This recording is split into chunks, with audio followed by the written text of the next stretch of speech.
Welcome students. कल की class में हमने कॉन्जुगेसी के बारे में थोड़ा बहुत पढ़ा था।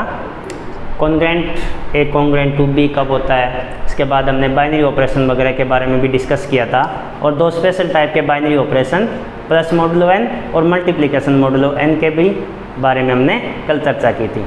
अब हम उसके आगे स्टार्ट करते हैं जहाँ से आपका फर्स्ट यूनिट स्टार्ट होती है और फर्स्ट चैप्टर आपके पास ग्रुप।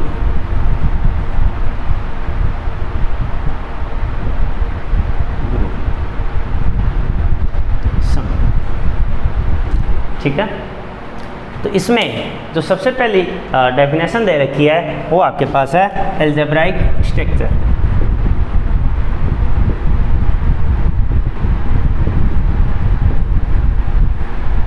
अलजेब्राइक स्ट्रक्चर या इसको बोल देंगे बीजीय संरचना।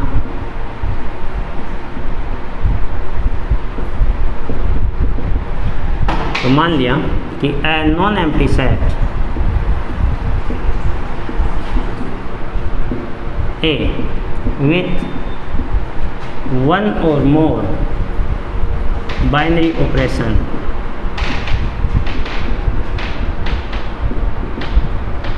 is called an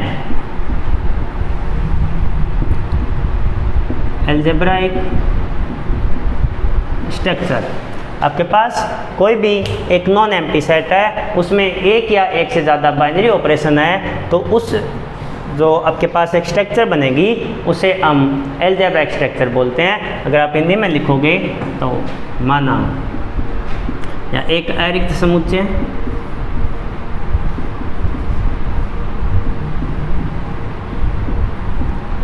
तथा एक अरिक्त समुच्चय ए तथा इस पर परिभाषित कुछ द्विआधारी संक्रियाएं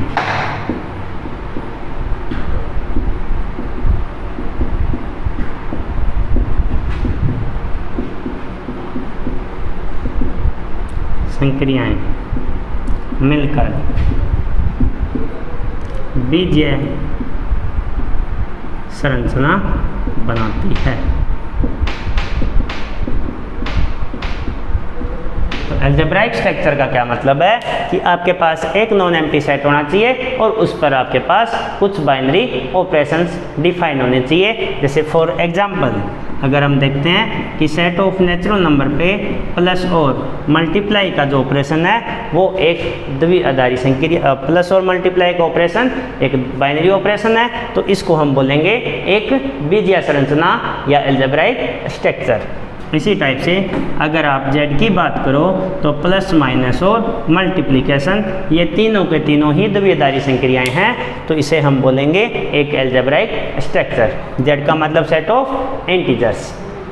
इसी टाइप से अगर आप q की बात करें प्लस माइनस और मल्टीप्लाई, और अगर r की भी बात करें तो प्लस माइनस मल्टीप्लिकेशन, ये सारे के सारे आपके पास अलजेब्राइक स्ट्रक्चर्स होते हैं। इसी टाइप से अगर और भी आप बनाना चाहो, जैसे मान लो MNR का मतलब है matrix of order R entries from real number. इसमें भी अगर आप प्लस का और मल्टीप्लाई का ऑपरेशन की बात करो तो ये बाइनरी ऑपरेशंस हैं, तो ये आपके पास एक अलजेब्राइक स्ट्रक्चर बनेगी। इस टाइप से आप बहुत सारी अलजेब्राइक स्ट्रक्चर बना सकते हो, बस आपके पास एक नॉन एम्प्टी सेट होना चाहिए और उस पर परिभाषित एक बाइनरी ऑपरेशन होना चाहिए। कम से कम एक होना चाहिए, आप एक से ज़्यादा भी ले सकते हो। इसी टाइप से अगर नेचुरल नंबर पे आप ये भी डिफाइन कर सकते हो, प्लस और मल्टीप्लाई तो हमने स्टार्टिंग में लिखा है, एक और होता है आपके पास सिमेट्रिक डिफरेंस। सिमेट्रिक डिफरेंस चलो सिमेट्रिक डिफरेंस हम जब सेट सबसेट की बात करते हैं तो इसमें यूनियन और इंटरसेक्शन की ज़रूरत पड़ती है, तो हम पावर सेट ऑफ n की बात कर सकते हैं कि power set of natural number, इस पर आप यूनियन, इंटरसेक्शन और symmetric difference. Power set of n का मतलब है n के जितने भी सबसेट हैं उन सब का एक कलेक्शन। आपके पास power set of natural number, union और इंटरसेक्शन आप लोगों ने पढ़ा होगा। सिमेट्रिक डिफरेंस का मतलब ये भी देख सकते हो ए सिमेट्रिक डिफरेंस बी, इसका मतलब होता है A minus B union B minus A minus B और बी माइनस ए का यूनियन होता है। इसी टाइप से इसको ये भी लिखा जा सकता है कि A union B minus A intersection B, ये भी हम लिख सकते हैं। दोनों का अर्थ एक ही होता है। आप इसको वेन डायग्राम से भी देख सकते हो। जैसे मान लो कि ये आपके पास ए है, ये आपके पास बी है, तो ए माइनस बी में ये सेट आएगा और बी माइनस ए में ये वाला सेट आएगा।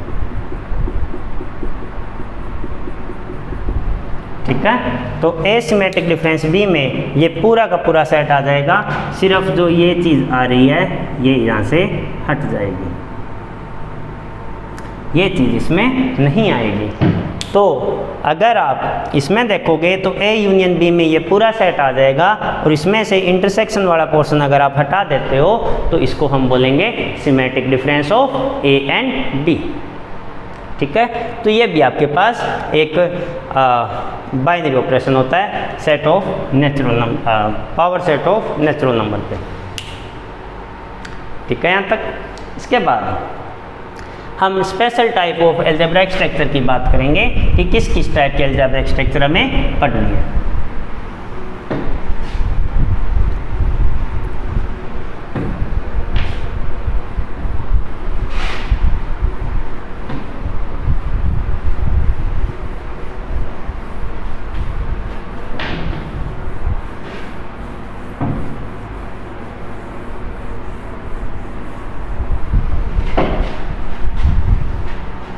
जैसे सबसे पहले आपके पास आएगा groupoid,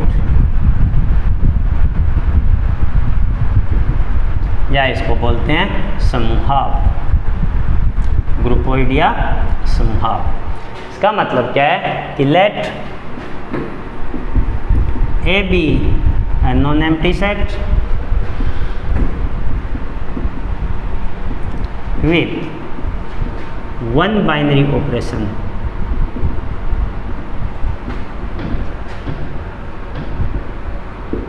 is called a loop। एक स्पेशल टाइप का आपके पास अलजेब्रिक स्ट्रक्चर है जिसमें आपके पास सिर्फ एक ही बाइनरी ऑपरेशन हो, एक नॉन एम्प्टी सेट प्लस इस पे डिफाइन एक बाइनरी ऑपरेशन, एक लूप कहलाता है। मानो ए एक अरिक्त समुच्चय है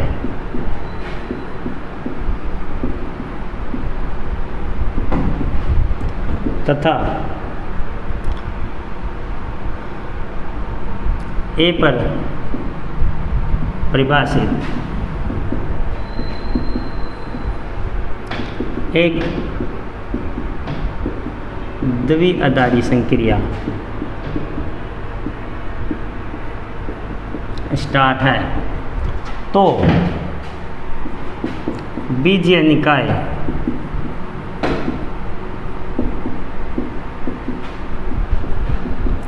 ए स्टार एक समूहाव कहलाता है।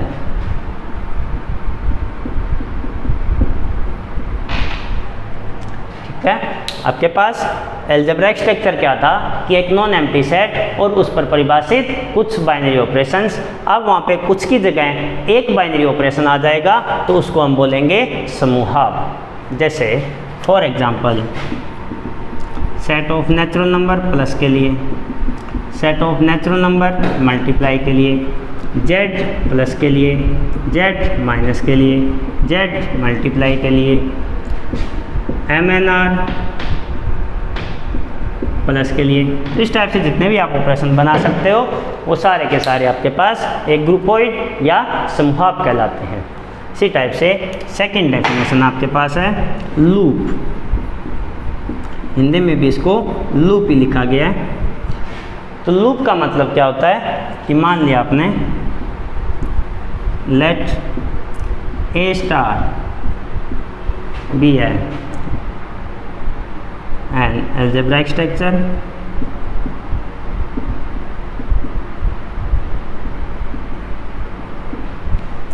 ठीक है। अब हम डायरेक्ट मानेंगे कि ए स्टार है वो एक अलजेब्राइक स्ट्रक्चर है। इसका मतलब क्या है कि ये नॉन एम्प्टी सेट और ये इस पे डिफाइन एक बाइनरी ऑपरेशन, एक नॉन एम्प्टी सेट है और एक ही बाइनरी ऑपरेशन है, तो मान लिया ये एक अलजेब्राइक स्ट्रक्चर है। देन या if it have identity element then it is called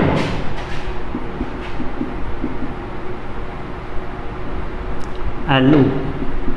तो इसको हम लूप बोलेंगे कब? अगर इसमें आइडेंटिटी एलिमेंट तस्मक अवयव विद्यमान हो।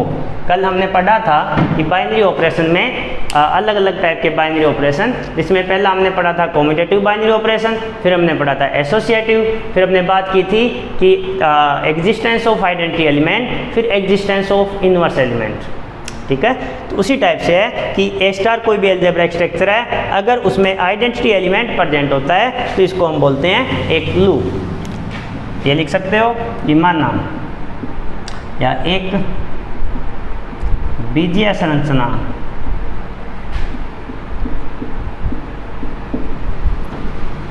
ए स्टार एक लूप कहलाता है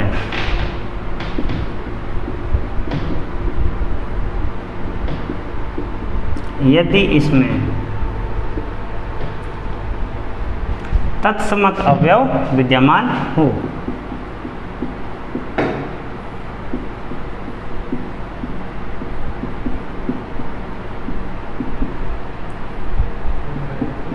अगर इसमें तत्समक अवयव वो विद्यमान हो।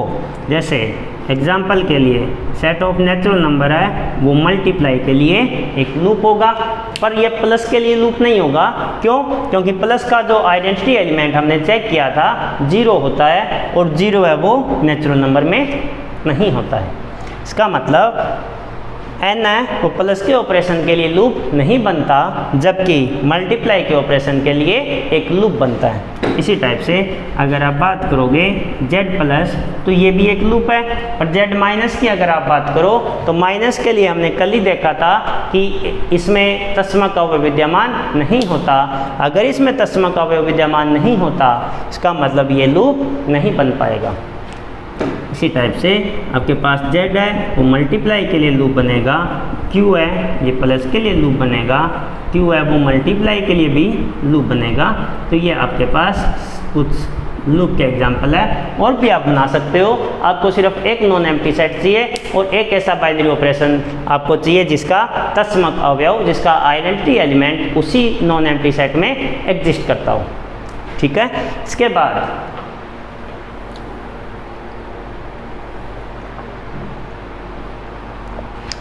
नेक्स्ट टाइप का देखते हैं। तो पहले में क्या था, सिर्फ एक नॉन एम्प्टी सेट और उस पर डिफाइन एक बाइनरी ऑपरेशन।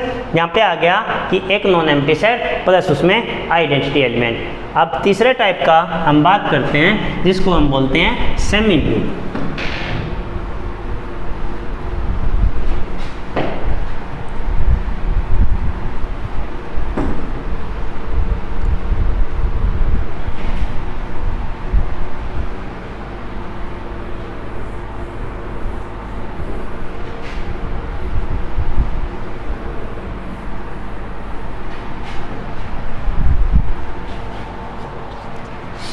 के बाद आएगा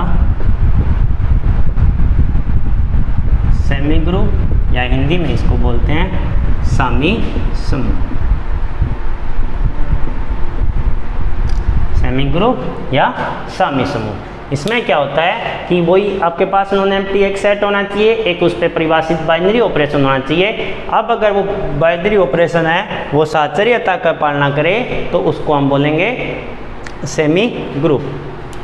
तो मान लिया कि let A B an non empty set with binary operation star. A आपके पास नॉन एम्प्टी सेट है और उस पर एक द्विआधारी संक्रिया स्टार आपने डिफाइन कर दी, then A star is semi group if star is associative on A. अगर ए है, अगर स्टार है वो ए पर एसोसिएटिव हो तो इसको हम बोलेंगे सेमी ग्रुप। हिंदी में लिख लो कि माना ए एक अरिक्त समुच्चय या एक अरिक्त समुच्चय ए पर एक अरिक्त समुच्चय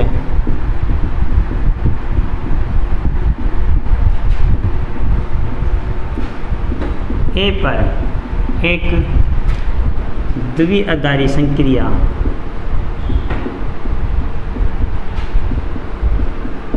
स्टार परिभाषित है तो बीजीय निकाय ए स्टार एक सामी समूह कहलाता है। सामी समूह कहलाता है यदि स्टार संक्रिया ए पर सहचारी हो, सहचारी हो या सहचर्यता का पालन करती हो। ठीक है, तो क्या होगा कि एक non empty set with one binary operation star is called a semi group if star is associative in A.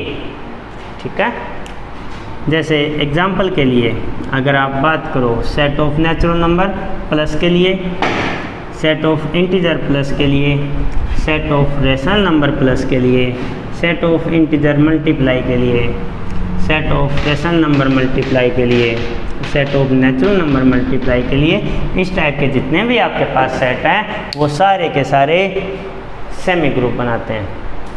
ठीक है, इसके बाद नेक्स्ट आपके पास है मोनोइड। हिंदी में भी इसको मोनोइड ही बोलते हैं। तो मोनोइड में क्या होता है, देखो आप दो टाइप से डेफिनेशन दे सकते हो। मोनोइड के लिए आपको चाहिए एसोसिएटिव प्लस आइडेंटिटी एलिमेंट दोनों।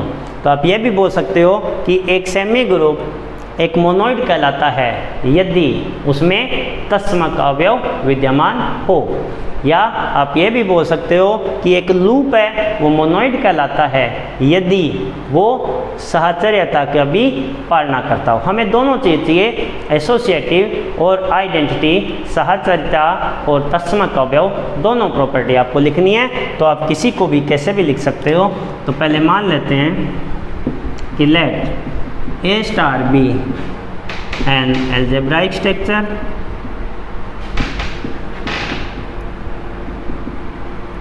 then A star is a monoid if A have identity element and star is associative in ए। दोनों चीज़ें अगर है तो इसको हम मोनोइड बोलेंगे। हिंदी में लिखना है तो माना ए स्टार या एक बीजीय निकाय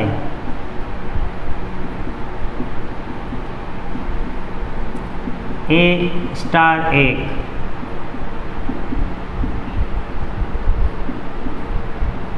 मोनोइड कहलाता है यदि ए में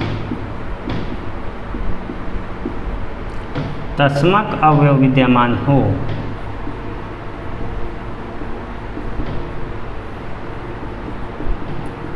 तथा संक्रिया स्टार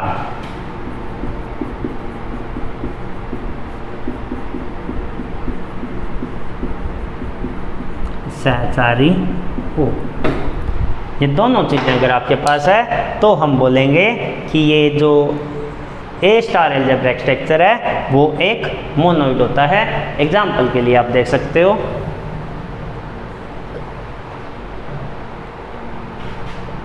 जितने भी हमने अभी तक एग्जाम्पल किए हैं, तो Z है वो प्लस के लिए, अब इसमें जीरो भी है क्योंकि प्लस का जो आइडेंटिटी एलिमेंट जीरो होता है और जीरो है वो सेट ऑफ इंटीजर में विद्यमान है, और प्लस का ऑपरेशन है वो एसोसिएटिव भी है। इसी टाइप से अगर आप बात करो Q प्लस R प्लस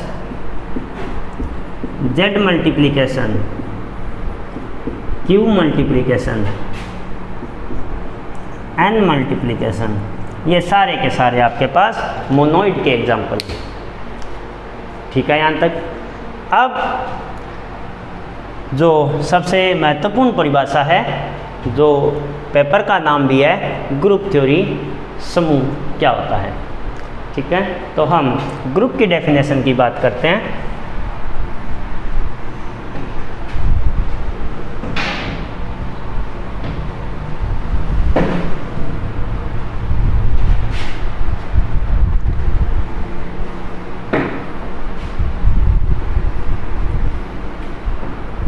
तो ग्रुप में आपके पास एक कंडीशन और ऐड हो जाएगी, वो आपके पास है प्रतिलोम अवयव। हमने जो जो चीज़ें पढ़ी थी उन सब का हमने अभी तक यूज कर लिया है, सिर्फ आपके पास क्रम विनिमयता और प्रतिलोम अवयव का नाम नहीं आया, तो वो अभी इस परिभाषा में आएगा। देखो, ग्रुप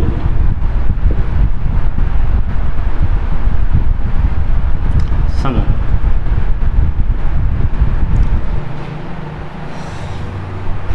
मान लिया कि लेट G बी है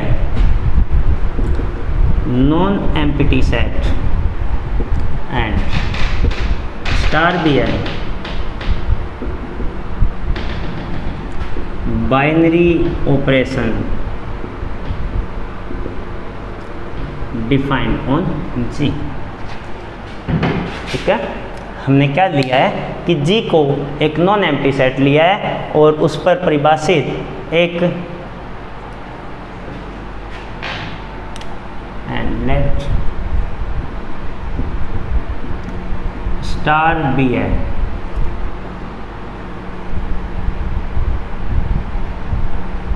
let star be a binary operation defined on G, then the algebraic structure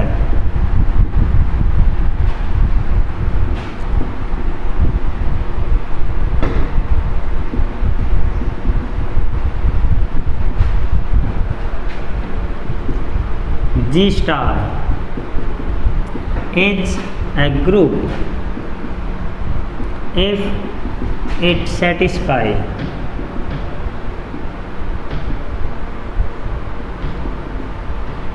following properties।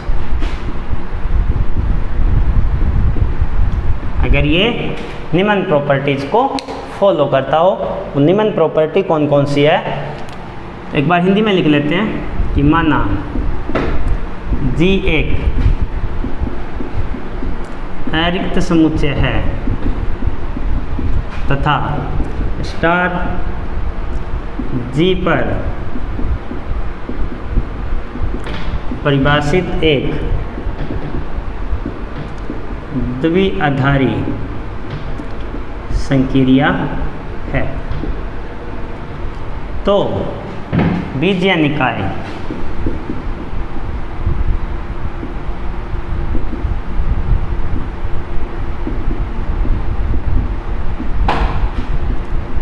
G star एक समूह कहलाता है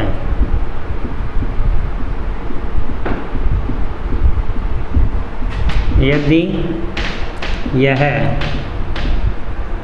निम्न अभिग्रहितों की पालना करें। ठीक है, अभी तक हमने क्या लिखा है कि आपके पास एक नॉन एम्प्टी सेट है और उस पर डिफाइन एक बाइनरी ऑपरेशन है, तो जो अलजेब्राइक स्ट्रक्चर बनेगी जी स्टार वो एक ग्रुप बनती है अगर वो फॉलोइंग प्रॉपर्टीज निम्न अभिगणितों को संतुष्ट करता हो, जिसमें पहला आपके पास है क्लोजर। अगर आप क्लोजर हिंदी में इसको बोलते हैं संवत्ता, ठीक है। इसका मतलब क्या है कि यदि A B belongs to G which implies A star B belongs to G, ठीक है। मतलब क्या हुआ कि अगर आप जी के कोई भी दो अवयव लेते हो तो ए स्टार बी है वो वापिस उसी समुच्चय का एक अवयव आना चाहिए, और जो आप बाइनरी ऑपरेशन की बात करते हो वो यही होती है।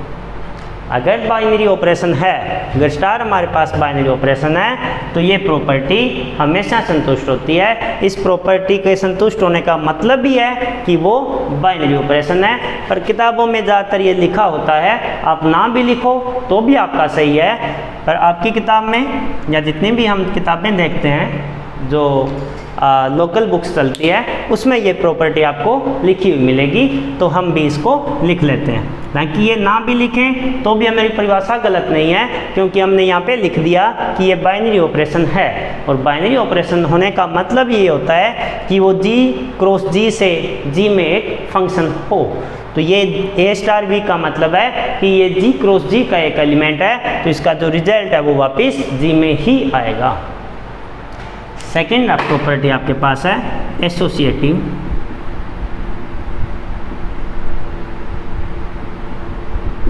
Associativity साहचर्यता।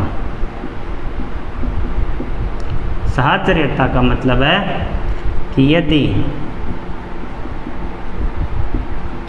A B C belongs to G, अगर हम कोई भी तीन अवयव लेते हैं जी के, देन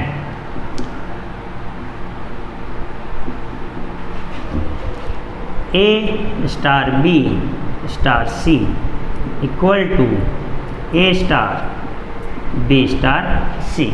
अगर मैं कोई भी तीन अवयव लेता हूँ जी के, तो ए स्टार बी, पहले ए और बी के बीच में हम संक्रिया लगाएंगे, जो भी हमारे पास आंसर आएगा उसकी संक्रिया हम सी के साथ करेंगे, तो उसका रिजल्ट वही आना चाहिए जो पहले बी को सी के साथ ऑपरेट करें और जो भी रिजल्ट आए उसको ए के साथ ऑपरेट करें। अगर इन दोनों का जो फाइनल रिजल्ट सेम आए, आपको एक ही एलिमेंट मिले, तो हम बोलेंगे कि वह ऑपरेशन साहचरी है या वो ऑपरेशन है वो एसोसिएटिव होगा। इसी टाइप से थर्ड की बात करते हैं, एग्जिस्टेंस ऑफ आइडेंटिटी एलिमेंट।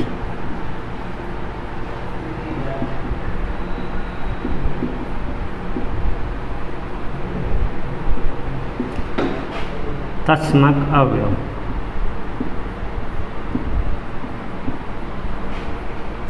का अस्तित्व।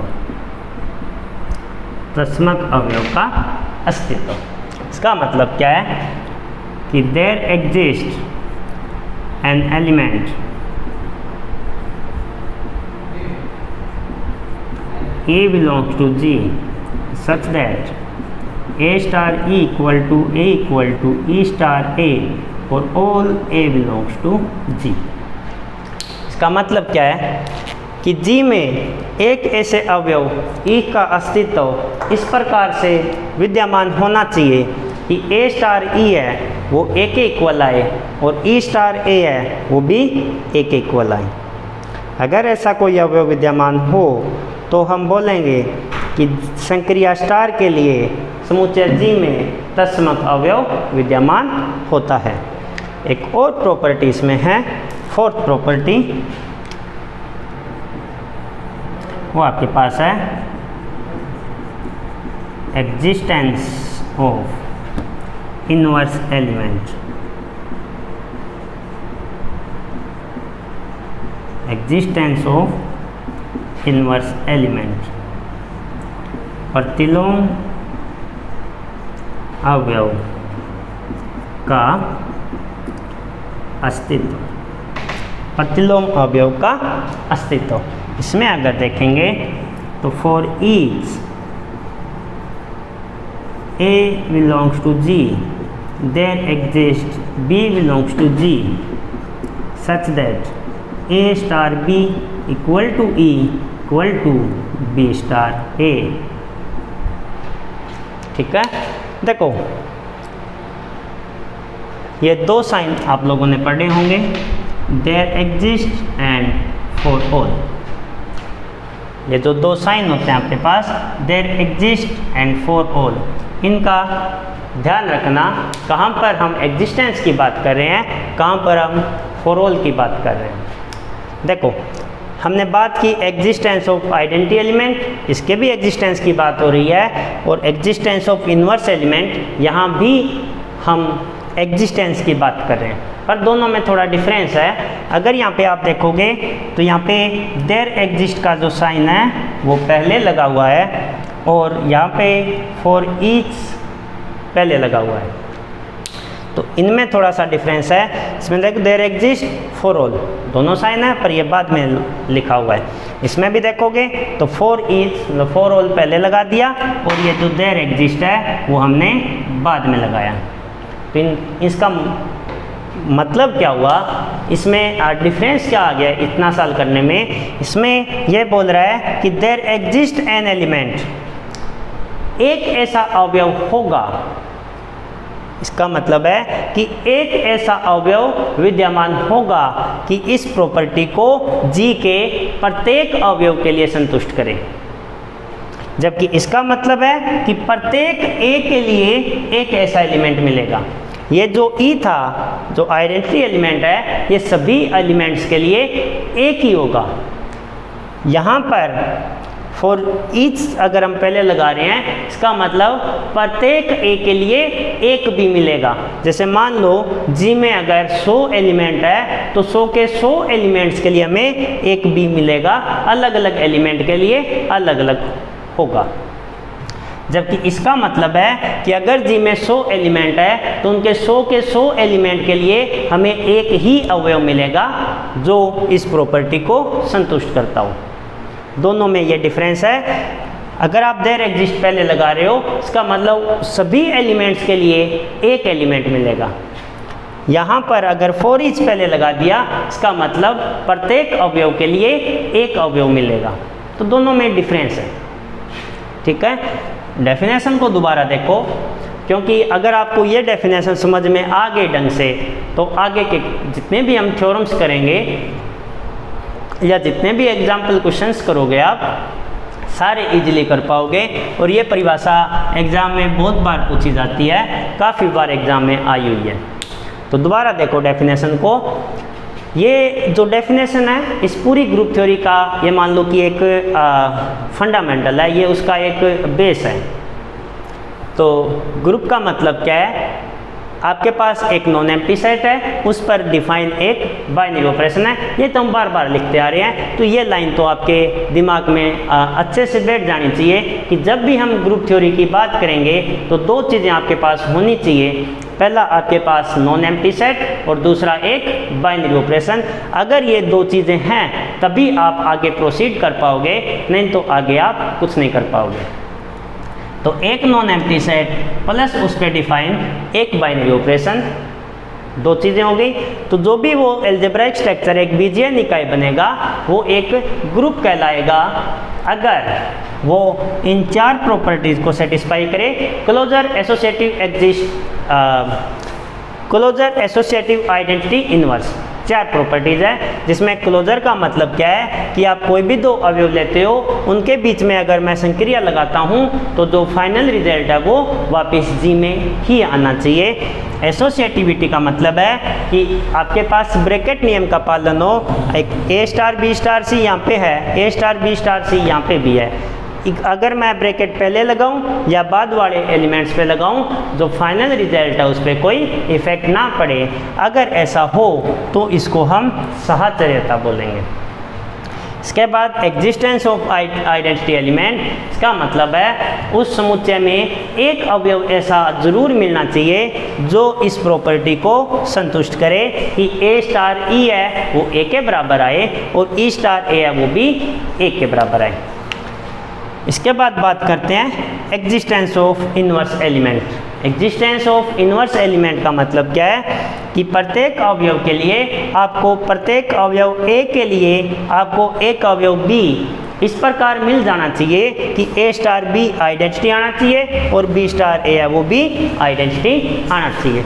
तो ये चारों प्रॉपर्टीज अगर किसी भी अलजेब्राइक स्ट्रक्चर में संतुष्ट हो जाए तो हम बोलेंगे कि वो अलजेब्राइक स्ट्रक्चर जी स्टार है वो एक ग्रुप बनती है। समझ में आ गया होगा, आसान सी परिभाषा है। बस आपको चार चीज़ों का ध्यान रखना है। एक अलजेब्राइक स्ट्रक्चर होने का मतलब क्या है कि एक उसमें नॉन एम्प्टी सेट होगा और एक बाइनरी ऑपरेशन अगर हो गया तो क्लोजर प्रॉपर्टी ऑटोमेटिक उसमें सेटिस्फाई होगी। अब तीन प्रॉपर्टी और बचती है। एक सेकंड प्रॉपर्टी आपके पास एसोसिएटिव, थर्ड आपके पास आइडेंटिटी और फोर्थ आपके पास इनवर्स। ठीक है, अब हम एक और छोटी सी डेफिनेशन है, ग्रुप पे बेस्ड है। एक आता है आपके पास कम्यूटेटिव ग्रुप या आबेलियन समूह।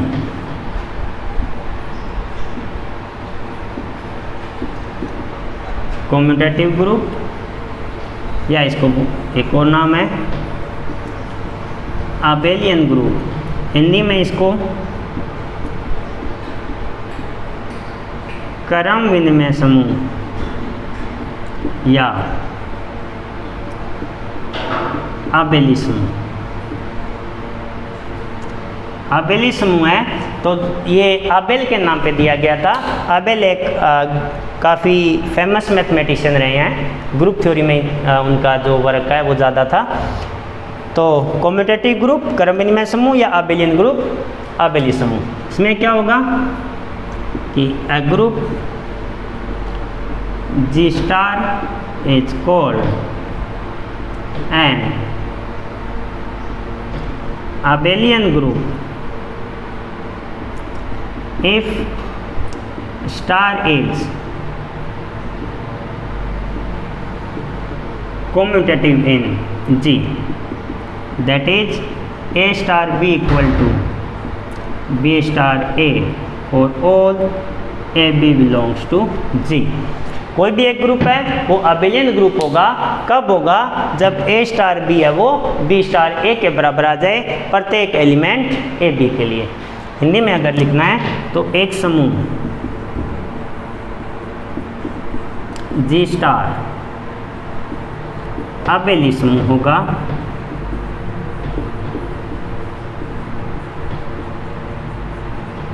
यदि संक्रिया स्टार जी में क्रम विनिमय हो।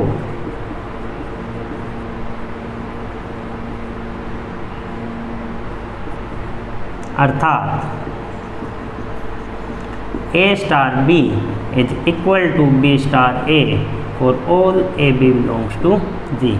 ए बी के प्रत्येक अवयव के लिए ए स्टार बी है वो बी स्टार ए के बराबर आ जाए तो इसको हम बोलेंगे क्रम विनिमय समूह या अबेलियन ग्रुप। ठीक है यहाँ तक? तो ये कुछ एक बेसिक डेफिनेशंस थी जो हमारे आगे हर एक क्वेश्चन में काम आएगी।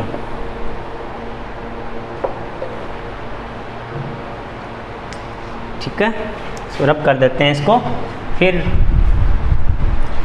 आगे देखते हैं।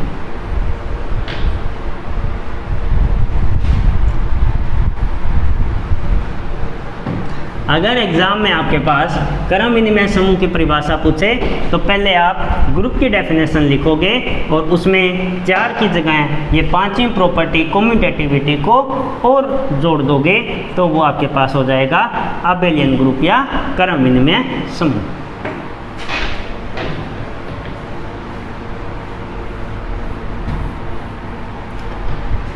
तो स्टार्ट करते हैं। जैसे पांच प्रॉपर्टी हमने पढ़ी है। पहली आपके पास क्लोजर, सेकंड आपके पास एसोसिएटिव, थर्ड आपके पास आइडेंटिटी, फोर्थ आपके पास इनवर्स, और फिफ्थ आपके पास कम्यूटेटिव। ये 5 प्रॉपर्टीज हैं आपके पास, ठीक है। अब एक नॉन एम्प्टी सेट है और अगर वो सिर्फ क्लोजर प्रॉपर्टी सेटिस्फाई करता है तो इसको हम बोलते हैं ग्रुपोइड। अगर कोई भी एक नॉन एम्प्टी सेट है वो सिर्फ पहली प्रॉपर्टी सेटिस्फाई करता हो तो इसे हम बोलते हैं ग्रुपोइड।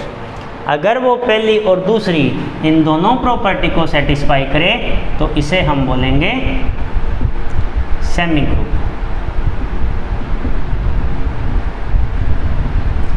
क्लोजर प्लस एसोसिएटिव हो तो हम बोलेंगे सेमी ग्रुप। इसी टाइप से अगर ये पहले तीनों प्रॉपर्टी को सेटिस्फाई करता हो तो इसे हम बोलेंगे मोनोइड, और अगर ये पहली चारों प्रॉपर्टी को सेटिस्फाई करे तो इसे हम बोलेंगे ग्रुप, और अगर ये पांचों की पांचों प्रॉपर्टी को सेटिस्फाई करे तो इसे हम बोलेंगे अबेलियन ग्रुप।